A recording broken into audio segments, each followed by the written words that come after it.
जय माता दी। मित्रों, मोर पंख के बारे में आपने सुना होगा। जो भी माताएं बहनें हैं या भाई हैं वो मोर पंख के बारे में बहुत सुनते हैं। तो घर के वास्तु दोष को दूर करने के लिए ये कमाल का होता है। लेकिन इसके बारे में कुछ महत्वपूर्ण बातें हैं जो जाननी बहुत ज़रूरी हैं। शायद आपको पता हो और शायद न हो। आप क्या क्या जानते हैं कमेंट करके हमें बता भी सकते हैं इसमें से, और क्या नहीं जानते हैं। तो आज हम इसी पर चर्चा करने वाले हैं। घर के वास्तु को ठीक करना है तो आप के लिए सिर्फ यही नहीं इनफ है कि आप घर पर खरीद करके मोर पंख लाए हैं, बल्कि इसके नियम को समझना भी बहुत ज़रूरी है। तो इसीलिए वीडियो को अंत तक जरूर देखिए। मोर बेहद ही खूबसूरत पक्षी होता है। ज्योतिष, वास्तु, धर्म, पुराण और संस्कृति में मोर का अधिक महत्व माना गया है। हमारे भारत का जो है राष्ट्रीय पक्षी भी है। मोर पंख घर में रखने से अमंगल टल जाता है। तो इसके बारे में कुछ महत्वपूर्ण बातें जाननी तो बहुत ज़रूरी है, क्योंकि जो चीज़ जितनी अच्छी होती है उसको केयर भी उतना ही चाहिए होता है। तो फ़ायदेमंद तो है, लेकिन अगर आप इन बातों का ध्यान रखेंगे तो कौन सी बातें हैं, वीडियो को अंत तक देखिए तो आपको पता चलेगा। आप देख रहे हैं जीवन रक्षा चैनल। पहला जो नियम है वो है मोर, मयूर, पिकॉक। कितने खूबसूरत नाम ही हैं इसके, इस सुंदर से पक्षी के। जी हाँ, जितना खूबसूरत ये दिखता है उतने ही खूबसूरत फायदे इसके पंखों के भी हैं। हमारे देवी देवताओं को भी ये अत्यंत प्रिय होता है। माँ सरस्वती, श्री कृष्ण जी, माँ लक्ष्मी, इंद्रदेव, कार्तिकेय, श्री गणेश, सभी को मोर पंख किसी न किसी रूप में प्रिय है। पौराणिक काल में महर्षियों द्वारा इसी मोर पंख की कलम बना करके बड़े से बड़े ग्रंथ लिखे गए हैं, जो आज हमारे लिए ज्ञान का भंडार हैं, और जिनका श्रवण करके या पढ़ करके जिनको हम सभी बहुत सारे दुनिया के लॉज को समझ जाते हैं। हमारी बहुत सी उलझनें सोल्व हो जाती हैं, प्रॉब्लम्स सोल्व हो जाते हैं। दूसरा, मोर के विषय में माना जाता है कि ये पक्षी किसी भी स्थान को बुरी शक्तियों और प्रतिकूल चीज़ों के प्रभाव से बचा करके रखता है। यही वजह है कि अधिकांश लोग अपने घरों में मोर के खूबसूरत पंख को लगाते हैं। तो आपको भी ज़रूर लगाना चाहिए। मोर पंख की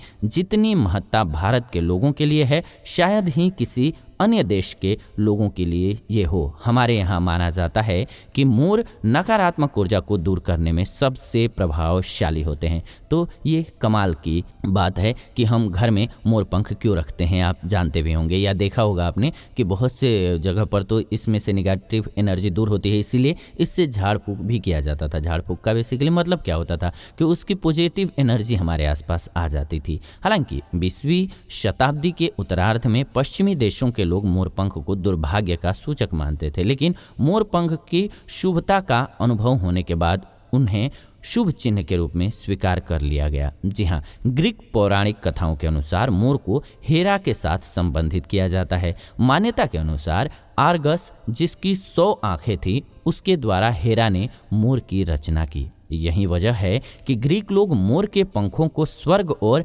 सितारों की निगाहों के साथ जोड़ते हैं। हिंदू धर्म में मोर को धन की देवी लक्ष्मी और विद्या की देवी सरस्वती के साथ जोड़ करके देखा जाता है। लक्ष्मी सौभाग्य, खुशहाली, धन धान्य और संपन्नता के लिए पूजी जाती हैं। मोर के पंखों का प्रयोग लक्ष्मी की इन्हीं विशेषताओं को हासिल करने के लिए किया जाता है। मोर पंख को बांसुरी के साथ घर में रखने से रिश्तों में प्रेम रस घुल जाता है। यानी कि घर में कलह रहती हो, परेशानी रहती हो, बेवजह की लड़ाई हो जाती हो, समझ में ना आता हो कि क्यों लड़ाई हो रही हो, तो ये टोटका अपना करके देखिएगा, लाभ होगा। एशिया के बहुत से देशों में मोर के पंख को अध्यात्म के साथ संबंधित किया जाता है।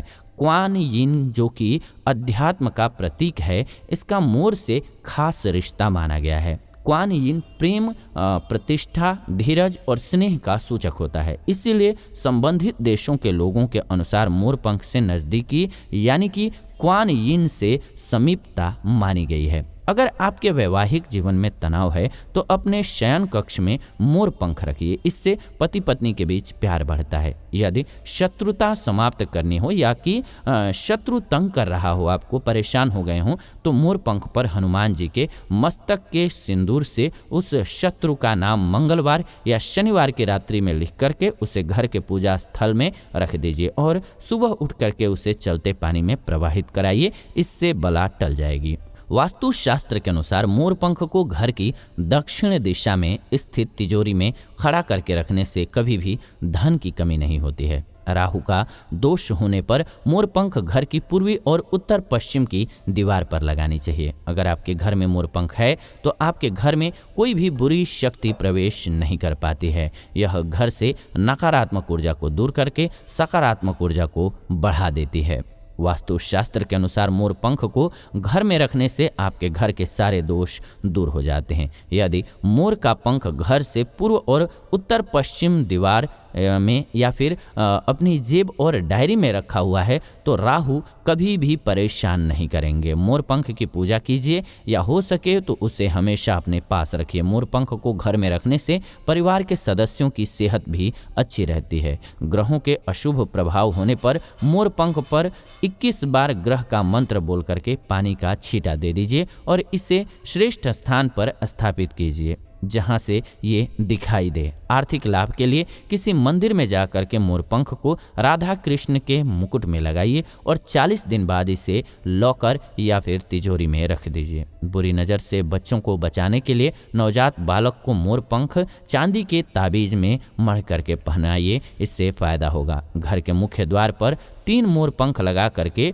ओम द्वारपालाय नमः जाग्रय स्थापय स्वाहा मंत्र लिखिए और गणेश जी की मूर्ति लगा दीजिए। वहाँ पर आग्नेय कोण में मोर पंख लगाने से घर के वास्तु दोष को ठीक किया जा सकता है। इसके अलावा ईशान कोण में कृष्ण भगवान की फोटो के साथ मोर पंख लगा दीजिए। बौद्ध धर्म के अनुसार मोर अपने सारे पंखों को खोल देता है, इसीलिए उसके पंख विचारों और मान्यताओं में खुलेपन का ही प्रतीक माने जाते हैं। ईसाई धर्म में मोर के पंख अमरता, पुनर्जीवन और आध्यात्मिक शिक्षा से संबंध रखते हैं। इस्लाम धर्म में मोर के खूबसूरत पंख जन्नत के दरवाजे के बाहर अद्भुत शाही बागीचे का प्रतीक माने जाते हैं। ये भी विशेष गौर करने लायक तथ्य है कि घरों में मोर पंख रखने से कीड़े मकोड़े घर में दाखिल नहीं होते हैं। तो कमाल की चीज़ है, इसको घर में ज़रूर रखिए ला करके, इसके लाभ आपको नज़र ज़रूर आएंगे। तो उम्मीद है आपको ये वीडियो और जानकारी बहुत अच्छी लगी होगी। ऐसी ही जानकारीपूर्ण वीडियोज़ के लिए चैनल को सब्सक्राइब कर लीजिए, बेल नोटिफिकेशन को ऑन कर लीजिए ताकि नई वीडियो जब भी हम लाएं नोटिफिकेशन आपको सबसे पहले मिले। ऐसी ही नई वीडियोज़ के लिए चैनल को सब्सक्राइब कर लीजिए, बेल नोटिफिकेशन को ऑन कर लीजिए ताकि नई वीडियो आपको सबसे पहले मिले। फिलहाल इस वीडियो से विदा लेते हैं, जुड़ेंगे नई वीडियो में। तब तक खुश रहें, आनंदित रहें। जाते जाते प्रेम से कमेंट में ज़रूर लिखें, जय माता दी।